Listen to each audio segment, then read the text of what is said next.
Pandemics, the fall of infections and the rise of chronic illness, a short historical perspective. Written by Dr. Christine Sauer.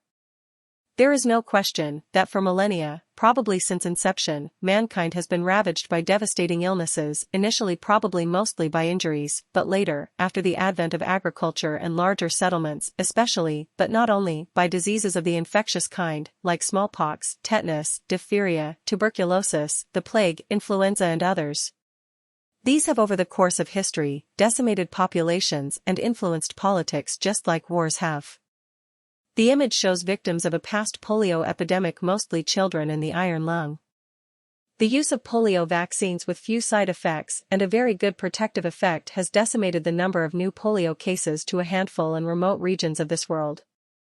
We have many tales of pandemic and epidemic events in history books and orally promoted tales in the different native populations of the world and the civilizations that arose from those.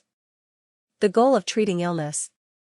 The goal of any approach to treat illness has always been the prevention of illness or the optimal treatment of a sick individual, with the end goal to improve quality of life as much and for as many individuals as the individuals, their families, and the society as a whole could afford to. The means and possibilities as well as the sophistication have changed considerably during the course of history. The advent of modern medicine. Modern, conventional medicine has led to many improvements in the quality of life of people, and the advent of hygiene, cleanliness and disease prevention by population measures, with the advent of the discovery of bacteria and the smallpox vaccination in the last 3 centuries, which led to the eradication of this devastating disease, and the subsequent discovery of antibiotics and other anti-infectious compounds, have taken much fear out of people and reduced the infant-child mortality, death rate enormously, and such increased life expectancy for everyone. In that way, the advent of modern medicine has no doubt been a blessing to mankind.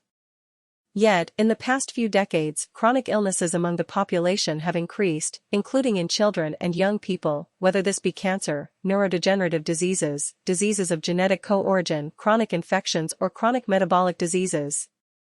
A few examples are allergies, autoimmune diseases, diabetes, cancers, heart disease, dementias like Alzheimer's disease, ADD, ASD, mental illness, especially depression and anxiety. Some of this certainly can be explained by 4 factors. The longevity of the population, which means that when people get older, they are more likely to get certain diseases like cancer.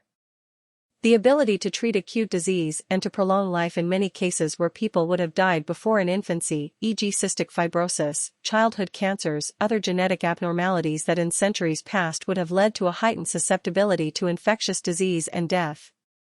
The ability to diagnose issues earlier and often better. The increase of the world population and population density.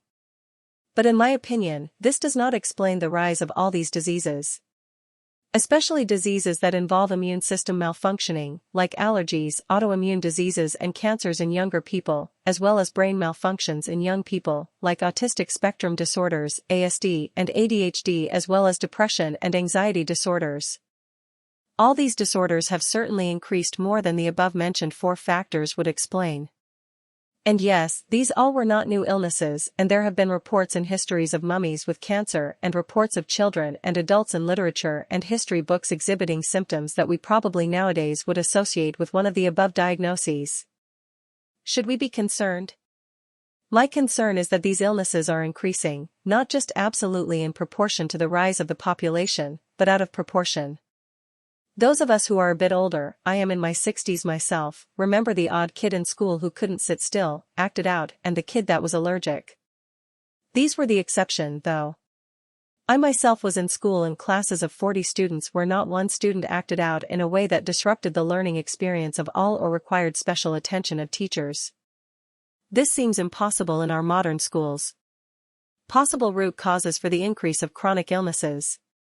The causes for this phenomenon seems to be still widely unknown, yet possible causes emerging are: increasing environmental pollution, leading to increasing toxic load, absolute and cumulative; increasing emerging infections with persistent or latent viral agents, e.g. CMV, EBV, HIV, prions; reduced nutritional value of most available foods and the rise of nutritionally empty processed foods, leading to widespread micronutrient deficiencies.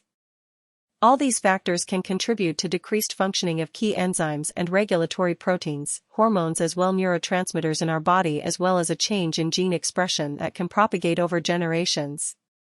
More research needs to be done.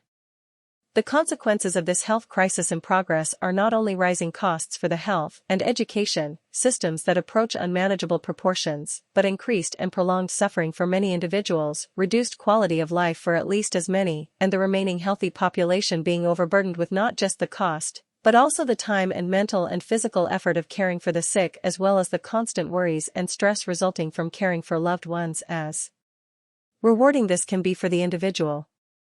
Please don't misunderstand me here.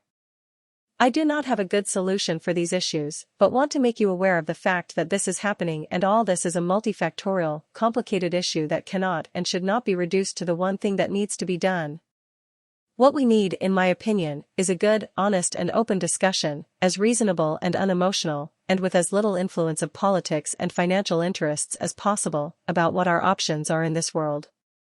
The words "for the greater good" have been abused in history over and over as an excuse for atrocious deeds such as slavery and deportation of Jews and other unwanted or dangerous individuals to concentration camps. In my opinion, fear and propaganda should not be used to control the population. The abuse potential is just too great. The difference between advertising and propaganda is that in advertising, we know who paid for it. A quote paraphrased from the book by Napoleon Hill, How to Own Your Own Mind, ch. 2, pg 114. The questions arising here are not just medical, they are philosophical, ethical, moral, social, historical, political and financial, and maybe even spiritual. It is impossible to answer these as an individual. Where do we go from here? My hopes are that enough people are talking about these issues, between each other as well as in public, to influence media, corporations and politicians to change the way people and their health are seen and managed in the true sense of the words, for the greater good. What do you think about these issues? Comment at the bottom below.